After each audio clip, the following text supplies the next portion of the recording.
Alhamdulillah Alhamdulillahilladzi arsala rasulahu bil huda wa dinil haq liyudhhirahu 'alad dini kullih wa kafa billahi shahida. Ashhadu an la ilaha illallah wahdahu la syarika lah wa ashhadu anna Muhammadan 'abduhu wa rasuluh la nabiyya ba'd. Allahumma salli wa sallim wa barik ala hadzal nabiyil karim. Allahumma salli ala Muhammad wa ala ali Muhammad fil alamin innaka Hamidum Majid. Ittaqullaha haqqa tuqatih wa la tamutunna illa wa antum muslimun. Innallaha wa malaikatahu yusalluna 'alan nabi. Ya ayyuhalladzina amanu sallu 'alaihi wa sallimu taslima.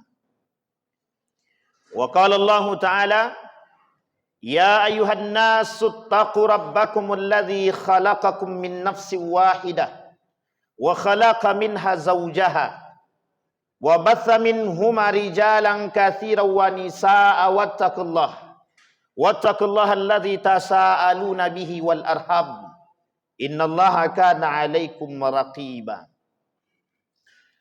Wa qala Allah Ta'ala, ya ayyuhalladzina amanu taqullaha wa qulu qawlan sadida yuslih lakum a'malakum wa yaghfir lakum dhunubakum wa may yuti'illaha wa rasulahu faqad faza fawzan 'azima.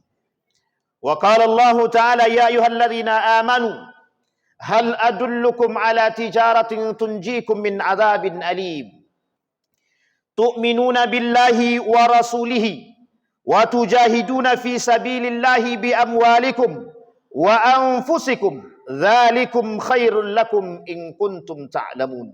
Shadaqallah. Puji syukur kehadirat Allah atas limpahan rahmat yang Allah berikan dengan mengucapkan alhamdulillahirabbil alamin. Berselawat kepada Nabi dengan mengucapkan Allahumma salli ala Muhammad wa ala ali Muhammad fil alamin innaka Hamidum Majid. Ma'asyiral muslimin rahimakumullah. Sidang jamaah salat Jumat yang dirahmati Allah. Tepat 108 tahun terhitung dari tahun 1095 terjadi perjuangan yang begitu keras di tengah umat muslim yang ada di Palestina. Dari dahulu 1095 tertindas sampai hari ini tak kunjung selesai persoalan Palestina. Di dalam Al-Quran Allah berkata, wa tujahiduna fi sabilillahi bi amwalikum wa anfusikum. Hai orang-orang beriman, ada seruan bagi kalian untuk melakukan jihad. Di dalam ayat ini Allah kemukakan 2 poin. Jihad dengan harta bi amwalikum wa anfusikum, dan jihad melalui jiwa atau fisik atau tenaga. Syekh Al-Malibar dalam kitabnya Irsyadul Ibad ila Sabilir Rasyad mengatakan, makna daripada ayat tersebut adalah bukan hanya sekedar perintah untuk berjihad, tapi ada perintah untuk memanusiakan manusia. Ada perintah untuk menumbuhkan perhatian dan cinta terhadap sesama. La yu'minu ahadukum hatta yuhibba li akhihi ma yuhibbu li nafsihi. Tidak beriman seorang mukmin, atau jangan pernah mengaku beriman ketika mereka tidak cinta kepada saudara mereka yang seiman. Tapi uniknya ada umat mukmin muslim mencintai yang tidak muslim, yang tidak mukmin, tapi membenci orang-orang beriman. Ini menjadi satu poin bagi kita umat muslim. Banyak umat muslim hari ini yang masih mencintai kafir ketimbang muslim. Banyak orang-orang beriman mengaku beriman tapi tidak cinta kepada orang-orang beriman. Ketika terjadi seruan jihad kepada Bani Israel, Allah abadikan di dalam Al-Quran. Ketika seruan jihad yang diberikan oleh Nabi Musa alaihi salam kepada muslimin Bani Israel. Apa kata Nabi Musa? Dan Allah abadikan di dalam Al-Quran, dalam surat Al-Ma'idah ayat 20. Ya qaumi dkhulu al-ardal muqaddasah allati kataballahu lakum wa la tartaddu ala adbarikum fataqbilu khasirin. Hai kaumku, masuklah kalian ke tanah suci Ardul Muqaddasah Palestina yang telah ditentukan oleh Allah bagimu, dan janganlah kamu lari ke belakang karena takut akan musuhmu, maka kamu menjadi orang-orang yang merugi. Fatakunu minal khasirin. Ketika perintah ini disampaikan oleh Allah kepada Nabi Musa, kemudian kaum Bani Israel berkata kepada Musa, qala ya Musa, inna lan nadkhulaha abadan madamu fiha fadhhab anta wa rabbuk faqatila inna hahuna qa'idun. Apa yang dilakukan oleh Bani Israel atas seruan yang Allah berikan melalui pernyataan Nabi Musa yang Allah abadikan di dalam Al-Quran. Kata Bani Israel, hei Musa, kami tak akan pernah masuk sama sekali. Silakan engkau dengan Tuhanmu masuk.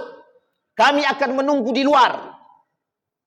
Bani Israel punya satu sifat yang disebutkan di dalam ayat ini. Setidaknya sifatnya adalah pengecut, penakut. Tapi di balik sifat tersebut ada sifat yang lebih besar yang terkandung di dalam ayat ini, pembangkangan yang dilakukan oleh Bani Israel kepada Nabi Musa, kepada Allah, atas penolakan mereka terhadap seruan jihad. Kemudian,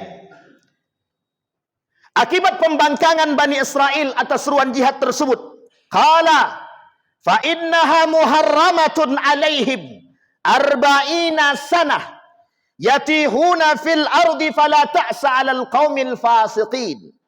Apa yang Allah berikan kepada Bani Israel? Allah telantarkan mereka di bumi selama 40 hari tidak menentu. Bahkan ada yang mengatakan dalam riwayat yang lain 40 masa. Sehingga mereka terluntang-lantung tak tahu kemana arah. Allah berikan cobaan kepada mereka. Allah berikan teguran kepada mereka. Kemudian Allah katakan, fala ta'sa 'alal qaumil fasiqin. Maka janganlah kamu bersedih hati atas orang-orang yang fasik. Dalam ayat ini menunjukkan pembangkangan terhadap seruan jihad yang diberikan oleh Allah kepada Bani Israel disebutkan sebagai fasik. Kemudian Imam Al-Ghazali mengartikan, apa arti fasik? Arti fasik adalah orang-orang yang melanggar janji Allah, yang membangkang kepada Allah. Kemudian Imam Al-Ghazali membagi fasik kepada dua. Satu fasik kafir, yang kedua fasik fajir. Kalau fasiknya kafir, jelas akan kekafiran mereka. Mereka fasik karena kekafiran mereka. Tapi unik, ada fasik fajir. Orang beriman yang mengaku beriman tapi membangkang atas seruan Allah. Orang beriman yang tak cinta kepada umat muslim, bagian daripada pembangkangan. Umat muslim yang tidak peduli, orang-orang beriman yang tidak peduli pada perjuangan yang dilakukan oleh rakyat Palestina ketika terjadi seruan jihad pada tahun 2003, lebih tepatnya 7 Oktober 2023, terjadi seruan jihad Taufan Al-Aqsa. Dan ketika itu fatwa ulama internasional mengeluarkan fatwa seruan jihad wajib bagi umat muslimin untuk melakukan jihad membantu saudara-saudara muslim Palestina. Ma'asyiral muslimin rahimakumullah. Merujuk kepada ayat yang tadi yang kita bacakan, wa tujahiduna fi amwalikum wa tujahiduna fi sabilillahi bi amwalikum wa anfusikum. Jika kita tak mampu berjihad secara fisik, terkendala administrasi, maka lakukan jihad terhadap ekonomi. Kita umat muslim punya hati. Kita umat mukmin manusia yang harus memanusiakan manusia. Hai orang-orang yang beriman, yang mengaku beriman, yang mengaku cinta sesama muslim. Setidaknya Anda melakukan jihad ekonomi untuk melawan kezaliman Zionis, Yahudi, Palestina, terhadap Palestina. Yahudi Israel tidak akan pernah senang terhadap kita dan terhadap umat muslim, karena perang ini bukan perang Palestina, tapi perang agama antara Yahudi dengan orang-orang Islam, muslim. Bahkan antara orang-orang Yahudi dengan orang-orang beriman. Ma'asyiral muslimin rahimakumullah, perlu kita sadar, mereka selalu melakukan atau menguasai dunia untuk menghancurkan umat muslim, bukan menghancurkan yang lain.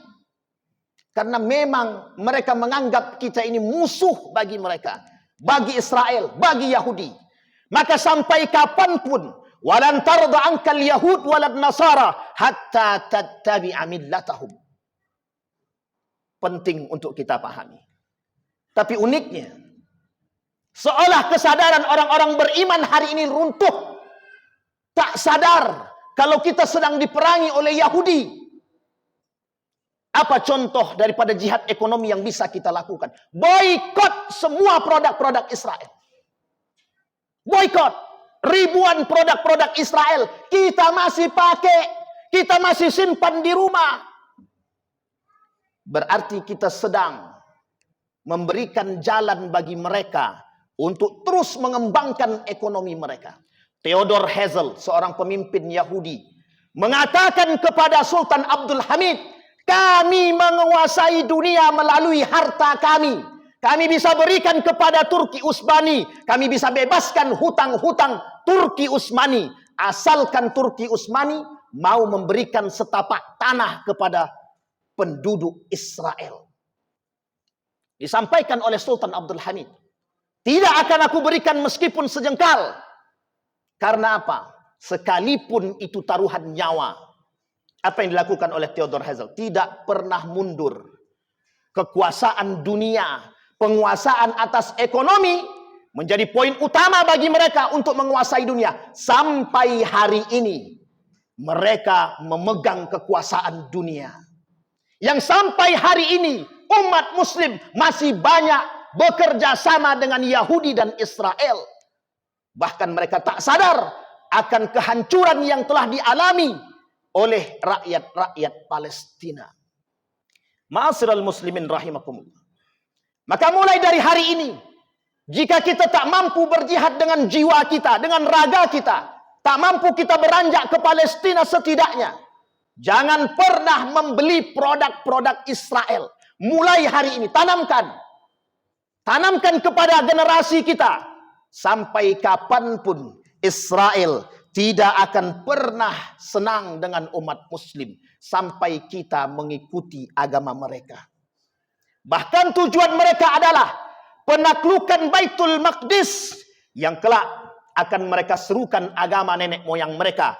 Yang mereka sebut sebagai Abrahamic religion.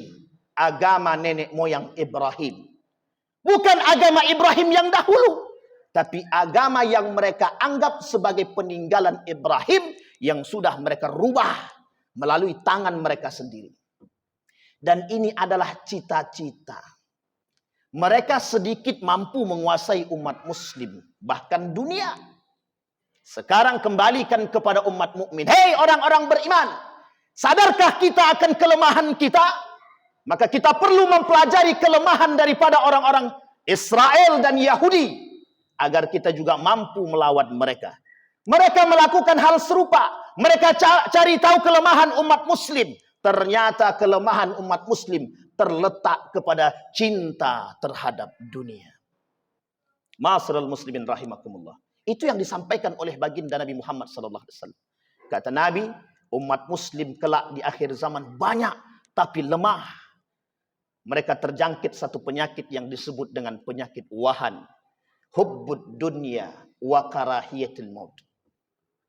Dan salah satu tanda akhir zaman kata baginda Nabi Muhammad SAW, hilangnya peduli atau kepedulian antara satu muslim dengan muslim yang lain, antara satu mukmin dengan mukmin yang lain. Seolah-olah mereka mengatakan ibadahku, ibadahku, ibadahmu, ibadahmu sudah menjadi penghujung akhir daripada nikmatnya surga.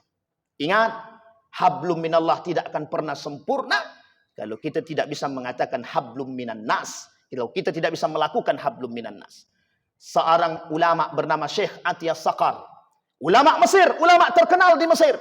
Ketika diwawancarai, bagaimana pandanganmu terhadap negara-negara muslim yang tidak mau membantu Palestina? Hum la yu'minun.